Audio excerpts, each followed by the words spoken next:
Good morning, Secretary of State. Here's the headline, but what is the reality? As a military bloke, is the word we're not mentioning here China? Good morning. Good morning. No, the key here is Australia have taken a strategic shift.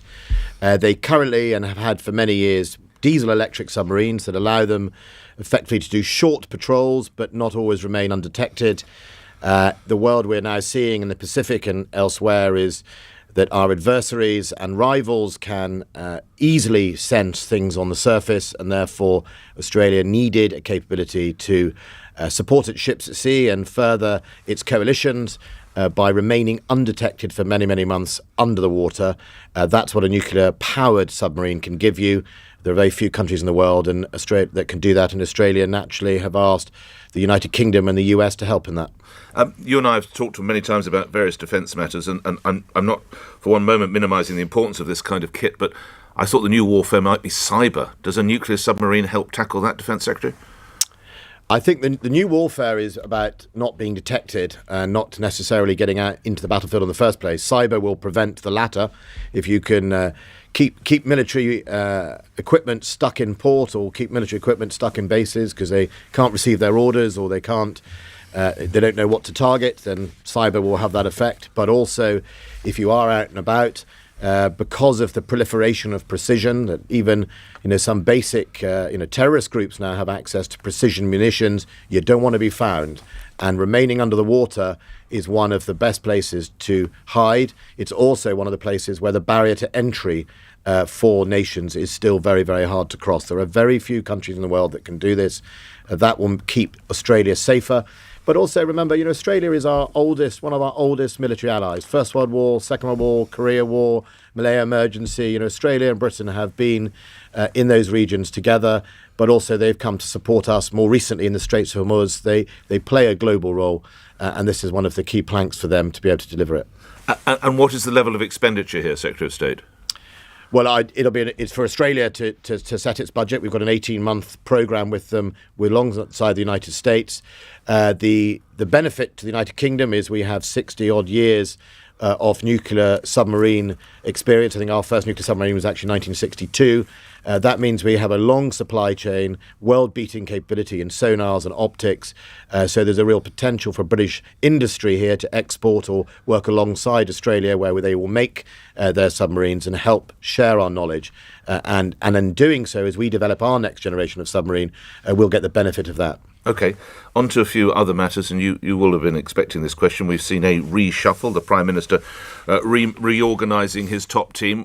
What do you see, what do you think this shows with the new cabinet, of which you will play a significant role? Well, I think, first of all, the Prime Minister was determined to bring forward a new generation of backbenchers. So he's promoted into the lower ranks of ministerial a significant number of women. He has recognised the good work of a number of colleagues. But he's also done what all Prime Ministers, I'm afraid, do. And I've been at this game long enough. I've been every rank in government, from the most junior. I learnt my trade from the knee of Ken Clarke, full enough. So long nights and a significant amount of drinking. You must have been on work experience. You can't possibly be that old. Inevitably, Prime Ministers have to make way for other people. That's what happens. And I've seen friends lose their jobs yesterday, not because they weren't any good. They were very good, not because they weren't loyal, but because fundamentally, the political bus inevitably comes along. I'll be flattened one day by it. It's what happens. And the Prime Minister needs to make way. And he is by law set. His cabinet can only be so many people. So I'm afraid, it's up and out often. And, it's sad, but that is the business we're in. And, I'm incredibly privileged to carry on doing the job I do. Was one of the friends you lost yesterday former Foreign Secretary Dominic Raab?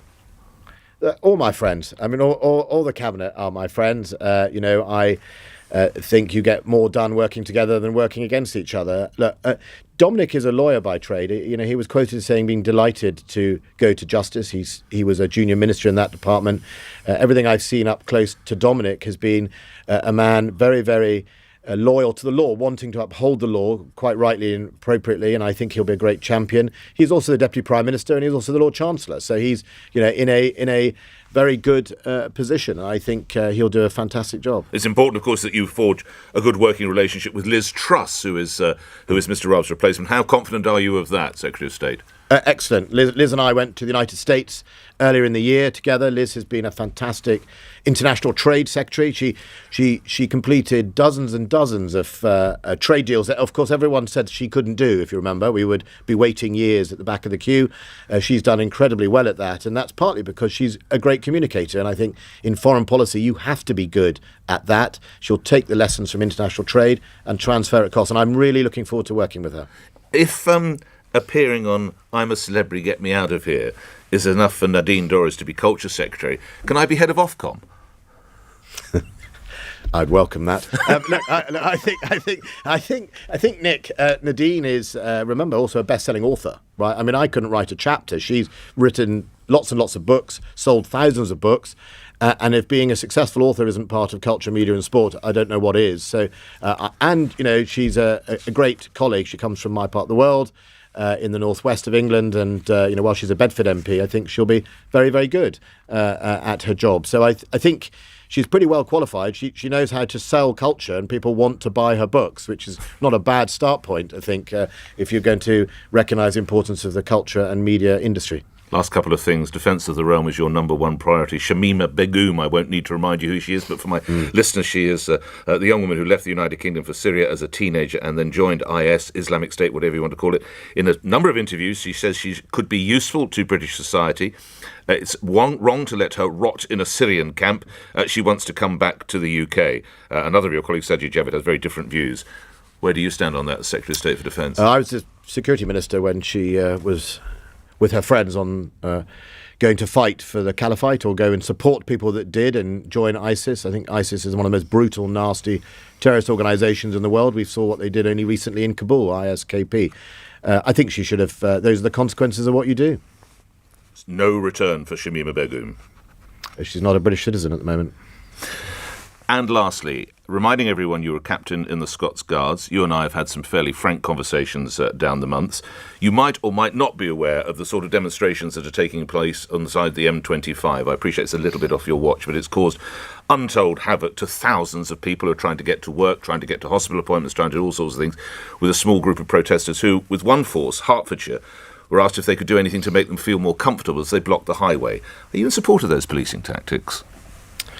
I think, well, first of all, you know, the actual details of the case, I think, is down to the police officer and the public at the time. But fundamentally, people have a right to work. People have a right to a family life. That right, to me, is as important as the right to protest. And I would urge the protesters recognise those people's rights. And, you know, it's a difficult job for the police to uphold the two rights. But fundamentally, going about your lawful business, to me, is a very, very important right that should be not fettered or not interrupted. And I think getting a swift resolution to those people sitting in the way of M25 and not getting in the way of people, many people who are paid by hour, who don't have sympathetic bosses, you know, why should they lose their livelihood because somebody wants to sit in the middle of a road? I think my sympathy and my support is wholeheartedly with the travelling public going to work.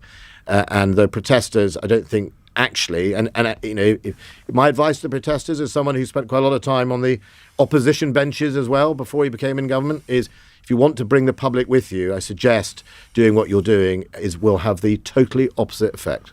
Good speaking with you. Thanks for your time today. Conservative MP and Defence Secretary Ben Wallace appearing here on LBC. Coming up after news, we go back to that conversation concerning the incident off the M25. And I remind you, this is what the officer from Hertfordshire Police had to say. Got any questions at all, just ask. And if any of you are in any discomfort or need anything, just let me know. And we'll try and sort you out in a nice way. Can't phrase that any worse, could I? No, you couldn't. Plus, as I just aired with the Defence Secretary there, Shamima Begum, who, of course, was the so-called